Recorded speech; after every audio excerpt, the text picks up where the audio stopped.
After you create a table, you got a layout of cells, and if you want to learn how to modify the cell layout, like let's say merging some cells together, I have 3 cells up at the top here for my header row, and instead of having the title of my table in the first column in that first cell, how about if we go ahead and we merge all these 3 cells together so it spans across the entire table in that first row. So to go ahead and merge this cell with the other 2 cells, you can either go ahead and click and drag to select all the cells, and either right-click in the selection to go down to Merge Cells, or come up here and click on the Layout tab, go to the Merge group, and click on Merge Cells. Either one will work. Click on it, and boom, it merges all those cells together, so now it sees it as one cell spanning 3 columns. And then once it's merged, you can go ahead and position the text. You can do some simple alignments. For example, if you come up here on the Home tab, you've got your left align, center align, and right align. Let me go ahead and click undo a couple of times, or come back up here on the Layout tab to the Alignment group, and you see the 9 squares here, and you've got lines in it.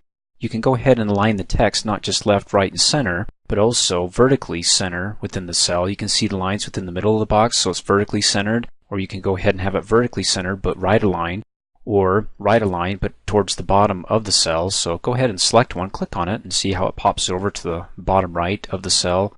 So go ahead and choose one of those. I'm going to go ahead and select center middle of the cell, and that makes it look nice. Of course, that works with any cell. Just go ahead and click within the cell, come back up here, and you can do it to other cells as well. They don't have to be merged. It can be a single cell that hasn't been merged.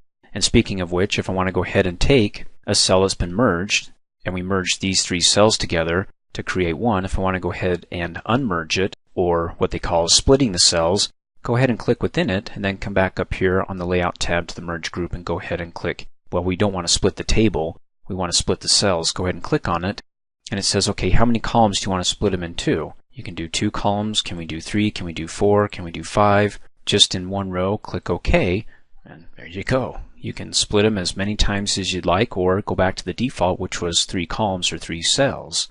So if I come back up here and I click Split Cells, and I shrink it back down to 3 columns and click OK, well, you'll notice how that it's not aligned just right with the other cells. You can hover over the border of the first cell, click and drag that to get it right on, and then hover over that one, click and drag, and hey, looks like we're back to where we started. Cool.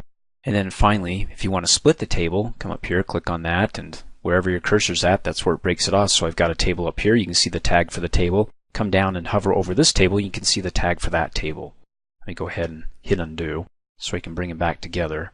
And also don't forget that what you can do up here on the Layout tab, if you right click, the odds are you're going to get that option or that feature available in the shortcut menu here. And there we go. We've got split cells as well.